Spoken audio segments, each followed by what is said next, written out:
नमस्कार दोस्तों, स्वागत है आप सबों को अपना चैनल एसएसटी गुरु 1 मिलियन में। आई होप आपकी तैयारी बहुत अच्छे से चल रही होगी। तो आज है डे 6 सीडीपी, जो टॉपिक है सीडीपी, जिससे मैं 30 एमसीक्यू लाई हूँ। और आपको पता है कि सारे टेट एग्ज़ाम में 30 एमसीक्यू ही पूछे जाते हैं। तो इसी से मैं लेकर के आज सीडीपी का क्वेश्चन लाई हूँ। और अगर आप वीडियो पर नए हैं तो आप चैनल को सब्सक्राइब कीजिए, लाइक कीजिए और शेयर करना मत भूलिएगा। और अंत तक बने रहिए और लास्ट में अपना स्कोर बताना नहीं भूलिएगा। तो चलिए शुरू करते हैं। निम्नलिखित में से कौन सा प्रश्न बच्चों के समालोचनात्मक एवं रचनात्मक चिंतन को बढ़ावा देता है, मतलब क्रिएटिव थिंकिंग को बढ़ावा देता है। तो ये तो समझ सकते हैं आप। आपके सर में पानी कहाँ से आता है? कहाँ से आता है? तो एक कोई फिक्स प्लेस होगा जहाँ से आता होगा। तो ये क्रिएटिव थिंकिंग को बढ़ाता नहीं है, बढ़ावा नहीं देता है, इसलिए ये नहीं होगा। अपने देश में कुल कितने राज्य और कितनी राजधानियाँ, ये तो फिक्स हो गया ना। क्लोज इंडेड ये क्वेश्चन हो गया, तो ये नहीं होगा।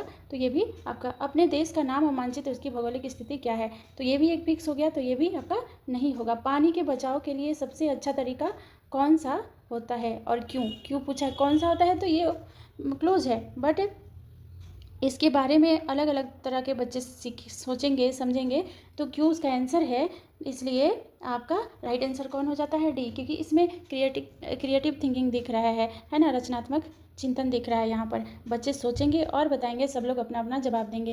राइट आंसर इसका डी हो जाएगा।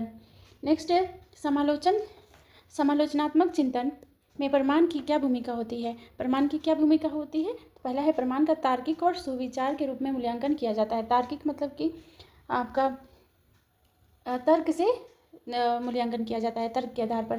प्रमाण को बिना विश्लेषण के स्वीकार किया जाता है, ये बिल्कुल नहीं प्रमाण यहाँ पर दिखा रहा है। समालोचनात्मक चिंतन के लिए प्रमाण अप्रासंगिक है, तो क्या है? नहीं, ये समालोचना चिंतन के लिए प्रमाण चाहिए, तो इसलिए ये गलत हो गया। व्यक्तिगत राय के पक्ष में प्रमाण की उपेक्षा की जानी चाहिए, बिल्कुल गलत है। तो राइट आंसर इसका ए हो जाएगा। तार्किक सुविचार रूप से मूल्यांकन किया जाना चाहिए। अगला है आपका, समावेशन शिक्षा में क्या शामिल है? समावेशन शिक्षा मतलब कि सभी को शामिल करके शिक्षा देना, सभी शिक्षार्थियों के लिए मानक पाठ्य चर्चा, क्या ये होगा? या फिर विद्यार्थियों का उनका योग्यता के आधार पर पृथक्करण, तो यहाँ देखिए ये पृथक्करण दे रहा है, तो योग्यता के आधार पर अलग अलग करना, तो ये गलत है। विशेष आवश्यकता वाले विद्यार्थियों को केवल व्यावसायिक शिक्षा देना, बिल्कुल गलत है। व्यक्ति अंतरों की पहचान, परिणाम स्वरूप पाठ चर्चा में लचीलापन, हाँ, तो समावेशी शिक्षा का मतलब होता ही है कि व्यक्तिगत अंतरों का पहचान, कि सब व्यक्ति तो एक जैसा सीख नहीं सकता है, समझ नहीं सकता है, सबका IQ लेवल कम और ज़्यादा होता है, इक्वल नहीं होता है। तो हर तरह के बच्चे होते हैं स्कूल में, तो सबका अंदर में पहचान करके उनके अनुसार जो पाठ्य चर्चा है उसको फ्लेक्सिबल बनाना ही क्या होता है? समावेशी शिक्षा होता है। तो इसका राइट आंसर आपका डी हो जाएगा। राइट आंसर यहाँ डी। नेक्स्ट, कथन ए और आर पढ़कर सही विकल्प चुनें। तो कथन ए में बोल रहा है, बच्चों में संज्ञानात्मक विकास का भाषा के प्रभाव के संबंध में जीन पियाजे और लेव वायगोत्स्की के दृष्टिकोण में भिन्नता है। क्या ये दोनों अलग अलग बोले हैं? तो आप पियाजे और वायगोत्स्की के बारे में आप पढ़े होंगे, तो उनके बारे में आपको पता होगा कि ये संज्ञानात्मक विकास के बारे में क्या क्या चर्चाएं की हैं। खोज अधिगम में शिक्षक समस्त ज्ञान का स्रोत होता है और विद्यार्थी स्वयं जानकारी प्राप्त करने के लिए उत्सुक होते हैं। क्या दोनों विकल्प सही हैं? तो इसका दोनों विकल्प तो सही है, क्योंकि दोनों जीन पियाजे भी दोनों अलग अलग दिए हैं। जीन पियाजे और उसकी दोनों अलग अलग यहाँ पर दिए हैं, क्योंकि यहाँ पर पियाजे और दोनों का विचार एक जैसा नहीं था। तो ये हो जाएगा राइट आंसर। खोज अधिगम के शिक्षण समस्त ज्ञान का स्रोत होता है, विद्यार्थी स्वयं जानकारी प्राप्त करने के लिए उत्सुक होते हैं, तो बिल्कुल ये सही है। लेकिन क्या इससे ये रिलेटेड है? तो नहीं, इसका रीजन नहीं बता रहा। दोनों सही है, लेकिन इसका व्याख्या आर ए का व्याख्या नहीं कर रहा है, तो राइट आंसर आपका बी हो जाएगा। नेक्स्ट, निम्नलिखित में से कौन सा समूह प्रभावशाली विद्यार्थियों का विशेषताओं को सही ढंग से दर्शाता है? तो समझ की असाधारण गहराई, मतलब समझ की असाधारण गहराई होगा, तो क्या ये होगा? खोजने की तेज गति, तो ये विशेष बचा खोजने की तेज गति, तो क्या होगा आपका? बी हो जाएगा। या फिर समझने के लिए दूसरों पर अधिक निर्भर, तो ये तो आपका निगेटिव थोड़ा दिखा रहा है, दूसरों पर निर्भरता, तो ये आपका गलत हो जाएगा। शारीरिक विकास की तेज गति, ये शारीरिक विकास भी नहीं होता है। समझ की असाधारण गहराई मतलब कि असाधारण मतलब कितना गहराई है उसका कोई मेजर नहीं कर सकता, मतलब बहुत ज़्यादा और बच्चे से बहुत अलग और सीखने की तेज गति, ये भी विशेष बच्चों का, ये प्रभावशाली बच्चे के बारे में, ये दोनों ही तो सही दिखा रहा है। तो राइट आंसर कौन हो जाएगा, ए और बी। देखिए इसमें कौन ए और बी है, ए और बी किस में है, तो आपका डी में, राइट आंसर डी हो जाएगा, ए और बी। नेक्स्ट श्रवण बाधिता संदर्भ निम्नलिखित में से कौन सा कथन सही है। श्रवण बाधिता, श्रवण बाधिता, तो श्रवण बाधिता का मतलब क्या होता है, सुनने की हानि है ना, सुन नहीं सकते, श्रवण मीन सुनना। तो देखिए श्रवण बाधिता बच्चों प्रभावशाली ढंग से संवाद करने की क्षमता को प्रभावित करती है।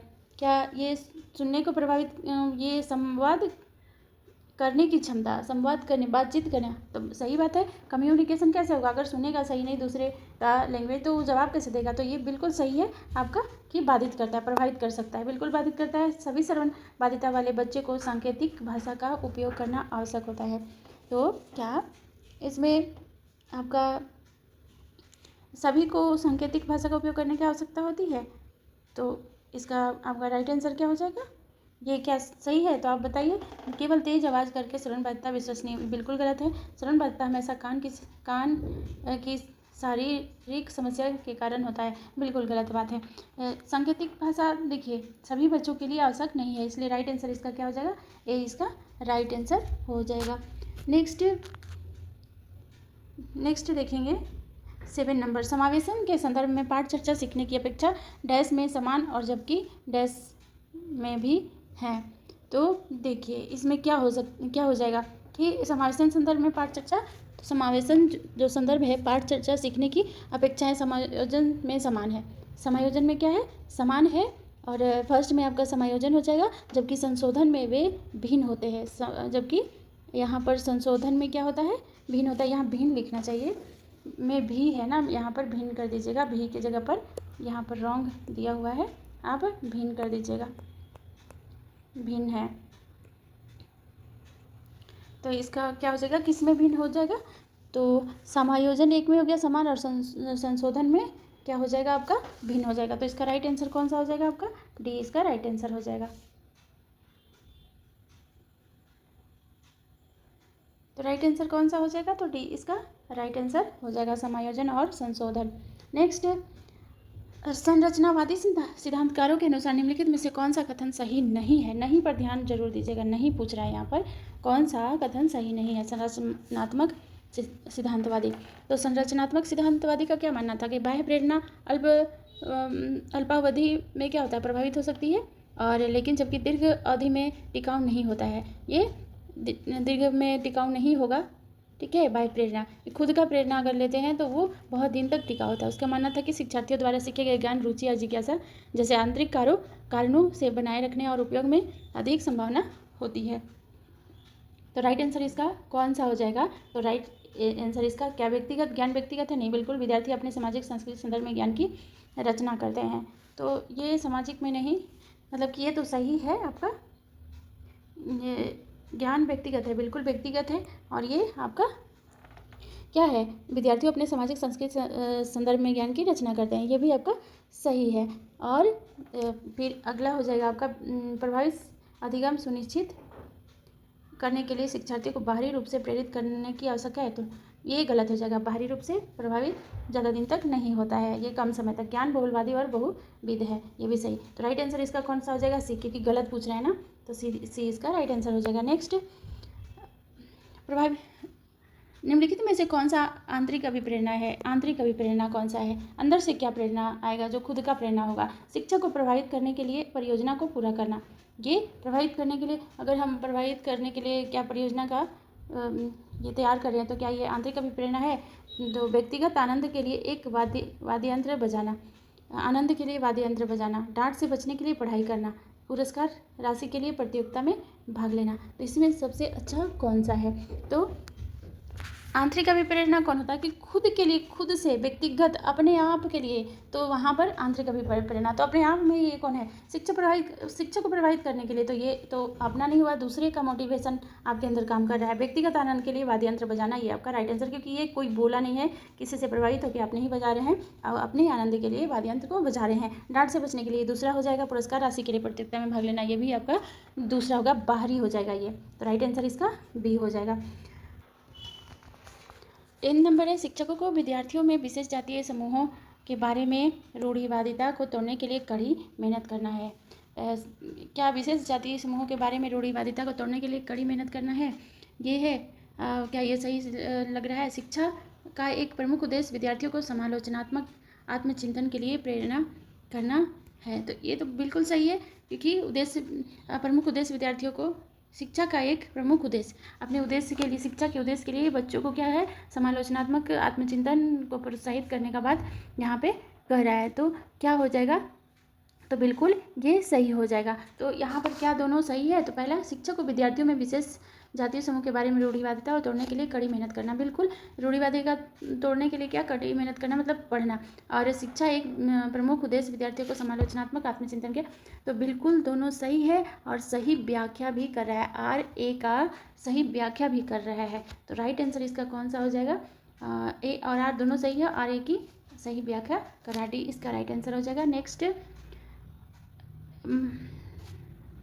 महारत या निपुणता, लक्ष्य और प्रदर्शन के लक्ष्य में क्या अंतर है? एक निपुणता लक्ष्य और प्रदर्शन लक्ष्य में क्या अंतर है? एक निपुणता मतलब खुद के ज्ञान से, तो ये दोनों में क्या अंतर है? पहला, महारत लक्ष्य विफलता से बचने के लिए होते हैं, जबकि प्रदर्शन लक्ष्य दूसरे से अनुमोदन तथा मान्यता प्राप्त करने के लिए होते हैं। तो क्या ये सही है?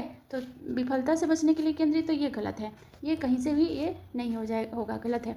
महारत लक्ष्य अपने कौशल और कार्य की समझ में सुधार करने के लिए केंद्रित होता है, तो बिल्कुल सही है। जबकि प्रदर्शन लक्ष्य उच्च ग्रेड प्राप्त करने या बाहरी पुरस्कार प्राप्त करने से केंद्रित है, तो बिल्कुल ये सही है। ये प्रदर्शन जो लक्ष्य होता है वो जैसे कि स्कूल में टॉप करना, तो ये प्रदर्शन लक्ष्य है, दूसरे को दिखाने के लिए ये, या फिर अवार्ड वगैरह, अच्छा ग्रेड, अवार्ड, ये सब प्राप्त करने के लिए ये होता है, तो भी ये बिल्कुल सही है। नेक्स्ट पढ़िए, महारत लक्ष्य दूसरों से अनुमोदन प्राप्त करने पर केंद्रित है। बिल्कुल नहीं, महारत लक्ष्य दूसरों के साथ प्रतिस्पर्धा करने के लिए निश्चित स्तर के प्रदर्शन को प्राप्त करने का ध्यान केंद्रित करता है, तो ये बिल्कुल गलत है। राइट आंसर इसका कौन सा हो जाएगा?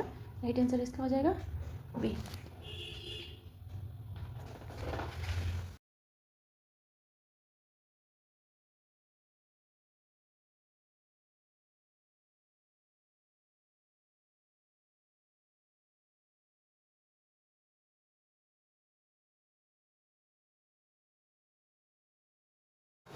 ट्वेल्थ नंबर है, भाई बहन के रिश्तों, अब इसका ऑप्शन पढ़िए। माता पिता और साथियों के साथ संबंधों से भिन्न होते हैं और बाल्यावस्था में समाजीकरण में महत्वपूर्ण भूमिका निभाते हैं। क्या ये सही है?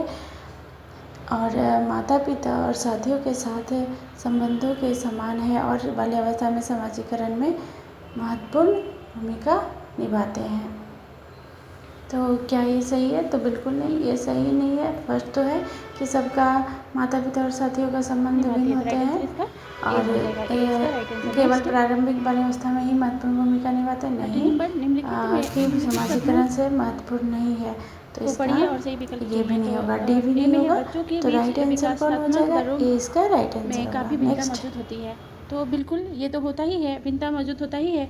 विकासात्मक अंतर अनुवांशिक अनुभवात्मक विविधताओं के जटिल अंतःक्रिया एक अनिवार्य परिणाम है, तो बिल्कुल सही बोल रहा है, अभिन्नता होती है और इसका रीजन भी सही है, तो क्योंकि इसका रीजन बता रहा है सही, तो इसका राइट आंसर कौन हो जाएगा आपका? ए और आर दोनों सही है और ए का व्याख्या सही करा है, राइट आंसर इसका डी हो जाएगा। नेक्स्ट, निम्नलिखित कथनों में विकास के किस सिद्धांत को दर्शाया गया है? विकास के किस सिद्धांत को दर्शाया गया है? तो देखिए, फर्स्ट है भाषा का विकास पूरी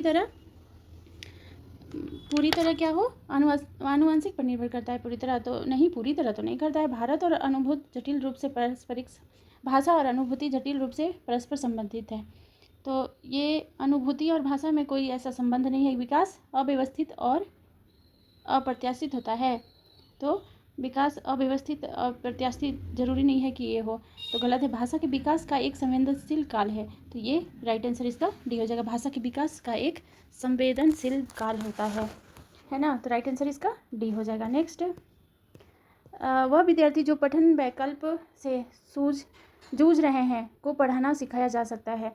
मतलब पठन वैकल्प मतलब डायलेक्सिया जिसको बोला जाता है, पढ़ने में उनको परेशानी आता है, उनके लिए क्या किया जा सकता है, कैसे सिखाया जाता है? उन्हें कई विकर्षणों में अध्ययन करने के लिए प्रोत्साहित किया जाता है।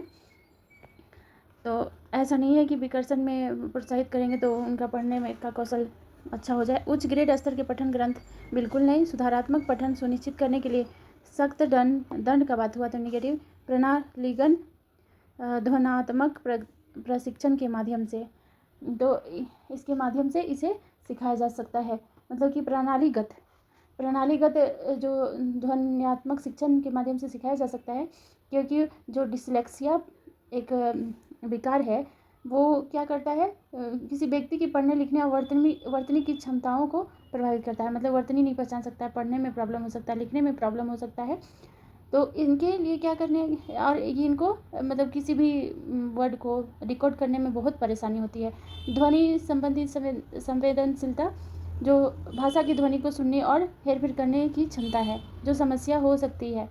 तो इसलिए इसका राइट आंसर कौन सा हो जाएगा आपका? राइट आंसर इसका डी हो जाएगा। नेक्स्ट, बोध आधारित शिक्षण का अंतर्निहित सिद्धांत का विश्वास है कि अंतर्निहित मतलब कि अपने अंदर, तो ये कौन सा हो जाएगा आपका? पहला, शिक्षार्थियों की क्षमताओं और आवश्यकता विविध है, तो बिल्कुल विविध है। क्षमता सबका अलग अलग है और आवश्यकता भी अलग अलग है, जिन्हें मानव निर्देशों पर ध्यान केंद्रित करने के बिना पूरी नहीं किया जा सकता है। तो ऐसा नहीं है कि मानक निर्देशों पर ध्यान केंद्रित करके इनकी आवश्यकता पूरी किया जा सकता है, तो ये आपका गलत है। शिक्षार्थियों निष्कर्ष प्राप्तकर्ता और शिक्षण के पास सही ज्ञान है।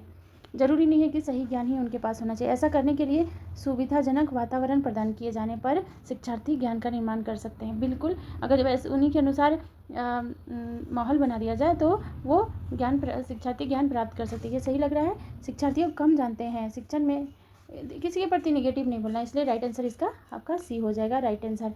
नेक्स्ट, जटिल समस्याओं से जूझ रहे अमन के समस्या समाधान कौशल विकास करने में एक शिक्षक किस प्रकार मदद कर सकता है? तो जो जटिल समस्या से जूझ रहा है तो क्या मदद कर सकता है? उसे मदद करने और विचार उत्पन्न करने के लिए प्रोत्साहित करके। ये क्या सही है? उससे कहकर कि समस्या को सुलझाना छोड़ दो, बिल्कुल गलत है। उसे प्रयोग करने और जोखिम लेने की हतोत्साहित करना निगेटिव है। उसे उत्तर प्रदान करके नहीं, उन्हें क्या उससे मदद करके विचार उत्पन्न करने के लिए प्रोत्साहित करने के लिए, ये उसका सही आंसर हो जाएगा। नेक्स्ट, माध्यमिक कक्षाओं में अधिगम के लिए अनुकूल कक्षा वातावरण डैश पर केंद्रित होता है। जो माध्यमिक कक्षा होता है, जैसे 6 to 8 का हो गया या 9-10 का हो गया, ये माध्यमिक कक्षा है के लिए अनुकूल कक्षा वातावरण कैसा होता है? सजा और शर्मिंदगी के डर, तो बिल्कुल गलत है। सहकारी अधिगम, ये प्रतिस्पर्धी लोकाचार या अनुबंधन और पुनर्बलन, तो इसमें राइट आंसर कौन सा हो जाएगा? तो इसका सहकारी अधिगम इसका राइट आंसर होगा। कैसा अधिगम होना चाहिए? सहकारी होना चाहिए। नेक्स्ट, लियो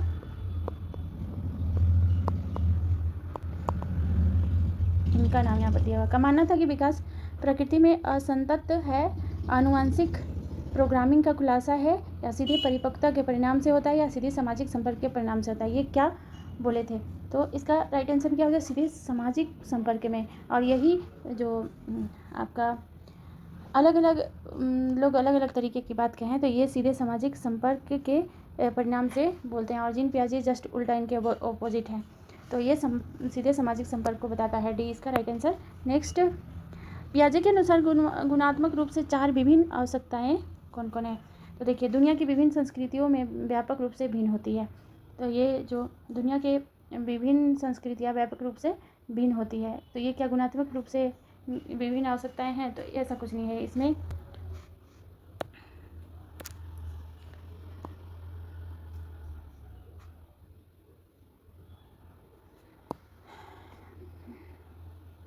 देखिए, पियाजे के अनुसार गुणात्मक रूप से 4 विभिन्न आवश्यकताएं कौन है? तो इसमें राइट आंसर देखिए क्या हो जाएगा? दुनिया की विभिन्न संस्कृति में व्यापक रूप से भिन्न होता है। व्यापक रूप से भिन्न, ये तो रॉन्ग बताओ। उदाहरण देकर समझाती है कि बच्चों का मन लघु वयस्क मन होता है, तो ये आपका ये भी गलत है, लघु वयस्क नहीं होता है। और बच्चों के जेनेटिक कोड पर निर्भर करता है गुणात्मक। जरूर पूरी तरह से तो गुणात्मक आपका बच्चों के आनुवंशिक पर नहीं करेगा, बच्चों के विकास सार्वभौमिक पैटर्नों का प्रतिनिधित्व करता है। राइट आंसर आपका डी हो जाएगा। नेक्स्ट, निम्नलिखित में से कौन सी पियाजे के संज्ञानात्मक विकास के सिद्धांत की सीमा है? कौन सा सीमा है? तो वह संज्ञानात्मक विकास में भाषा की भूमिका पर अत्यधिक बल देता है। भाषा की भूमिका, सिर्फ भाषा की भूमिका देने से क्या हो जाएगा, नहीं होगा, तो ये नहीं होगा। वह संज्ञानात्मक विकास में व्यक्तिगत भिन्नताओं को ध्यान में नहीं रखता है, बिल्कुल रखना है व्यक्तिगत भिन्नताओं को। ये संज्ञानात्मक विकास में जैविक कारकों की भूमिका को ध्यान नहीं रखता है, बिल्कुल रखता है, गलत है। वह संज्ञानात्मक विकास पर संस्कृति सामाजिक कारकों के प्रभाव को ध्यान में नहीं रखता है। तो इसका राइट आंसर हो जाएगा आपका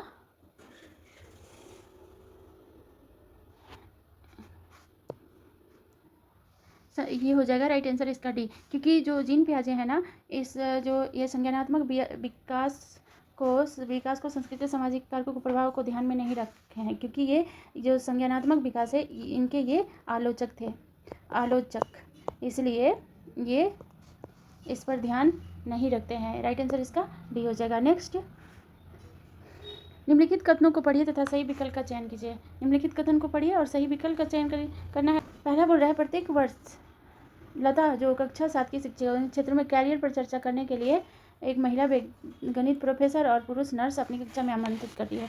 तो ठीक है, कैरियर पर इससे पता चलता है कि प्रोफेशन क्या है, डायरेक्ट दिखा करके बताया जाता है बच्चों को कि हाँ कैरियर कैसे, प्रोफेसर अपना कैरियर के बारे में बताएंगे, नर्स अपने कैरियर के बारे में बताएंगे, और ये आपका ये भी बता रहा है कि कोई भी प्रोफेसर हो सकता है, महिला भी प्रोफेसर हो सकती है और पुरुष भी नर्स हो सकता है। तो विभिन्न तरीके की चीज़ यहाँ पर समझ में आएगा बच्चों को, तो ये सही है।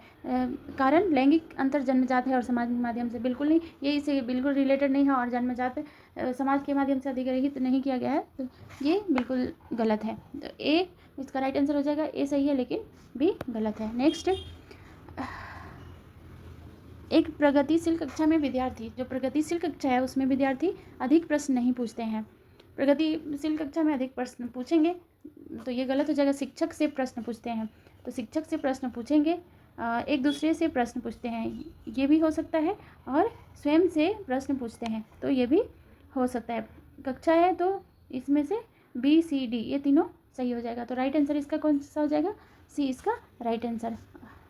नेक्स्ट, पुल्लिंग और स्त्रीलिंग, जो पुल्लिंग और स्त्रीलिंग होने से जुड़ी अपेक्षा को डैश कहा जाता है और इन्हें डैश सीखा जाता है, क्या कहा जाता है। ये पुल्लिंग और स्त्रीलिंग है, उसे क्या कहा जाता है।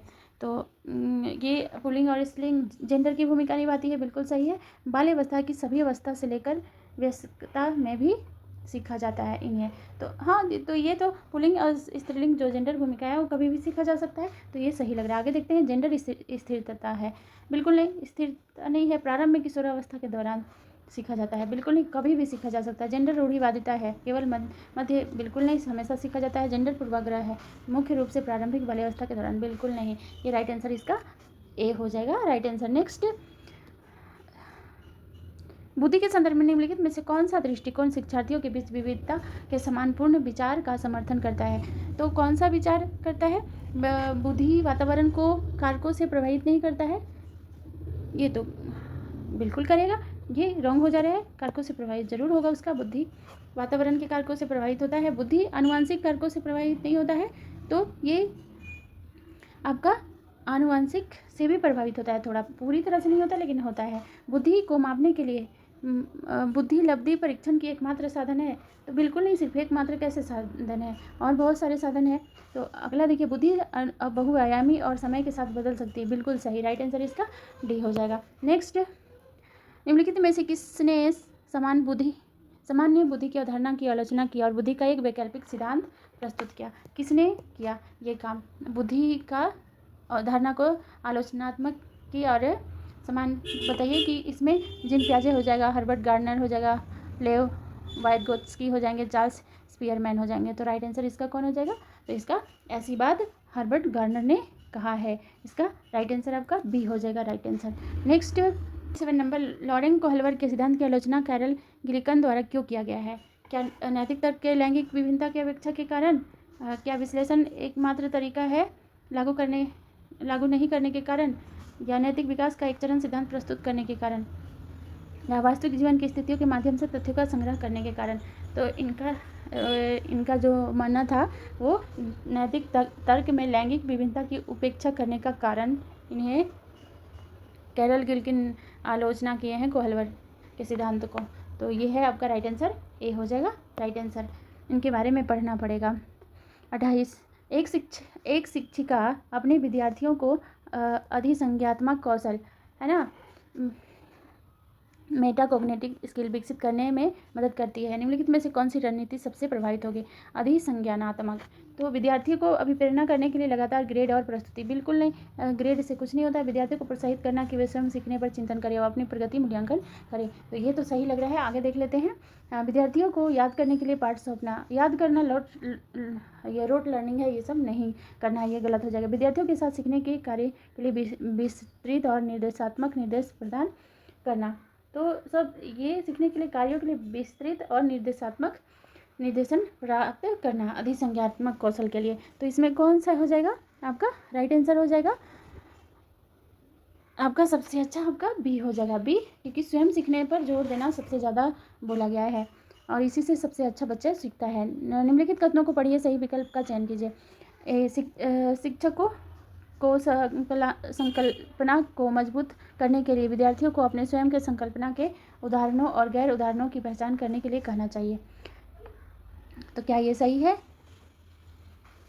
तो बिल्कुल सही है, क्योंकि अगर बच्चों को स्वयं की संकल्पना को शिक्षक बोल रहा है और गैर उदाहरणों की पहचान करने के लिए कहता है, तो बिल्कुल सही है ये आपका। अगला देखिए, उदाहरणों के बारे में सोचने से संकल्पना मजबूत किया जाता है, जबकि गैर उदाहरण विद्यार्थियों को भ्रमित करता है। नहीं, गैर उदाहरण यहाँ भ्रमित नहीं करेगा, उसे क्या करेगा? और कॉन्सेप्ट को क्लियर करेगा। ए तो सही है, लेकिन बी गलत है। राइट आंसर इसका ए हो जाएगा। नेक्स्ट, अधिगम के समान सिद्धांत बताते हैं कि विद्यार्थी बेहतर रूप से सीखते हैं यदि शिक्षक बेहतर रूप से सीखते हैं यदि शिक्षक क्या है? पहले अवधारणा को उसकी प्रतीकात्मक रूप से प्रस्तुत करे और फिर उसे भौतिक रूप पर लाए। तो क्या ये सही है? प्रतीकात्मक रूप से प्रस्तुत करे पहले, उसके बाद भौतिक रूप में लाए। अगला देख लीजिए, पहले उस पर चर्चा करें, उसके बारे में विद्यार्थियों को नहीं पता है, फिर उसे पर जाए जो विद्यार्थी पहले जानते हैं। तो क्या ये सही है? तो ये पूरी तरह से तो सही नहीं है, क्योंकि देखिए पहला है, फिर भौतिक रूप में जाना जरूरी नहीं है, भौतिक पहले भी किया जा सकता है, ये भी सही नहीं। पहले अवधारणा का संपूर्ण रूप में परिचय दे, अवधारणा को संपूर्ण रूप में परिचय दे, फिर उसकी बारीकियां पर जाए, ये थोड़ा बेहतर लग रहा है। पहले तर्क के और कारण के संदर्भ में अवधारणा पर चर्चा करे, फिर विचारों को सत्यापित करने का अवसर दे। तो यहाँ पर विचार को सत्यापित करने का अवसर जरूरी नहीं है। तो राइट आंसर इसका क्या हो जाएगा? आपका सी हो जाएगा, सी इसका राइट आंसर। तो अब बताइए कि आपको आज का सेशन कैसा लगा और जो MCQ का लेवल है, क्या आपके सीटेट या जेटेट या किसी भी टेट के प्रश्न के लायक है? तो आप प्लीज़ कमेंट करके बताइए। और हाँ, ये मैं PYQ लेकर के आई हूँ, किसी न किसी एग्जाम में पूछे गए हैं, प्रीवियस ईयर क्वेश्चन है। तो अगर अपना स्कोर भी बताइए कि आपका स्कोर कितना आया है, और आपको वीडियो अच्छा लगा है तो लाइक कीजिए, और नए हैं तो चैनल पर सब्सक्राइब और फिर शेयर कीजिए, ताकि ज़्यादा से ज़्यादा इसका लाभ उठा सके। फिर मिलेंगे नेक्स्ट वीडियो में।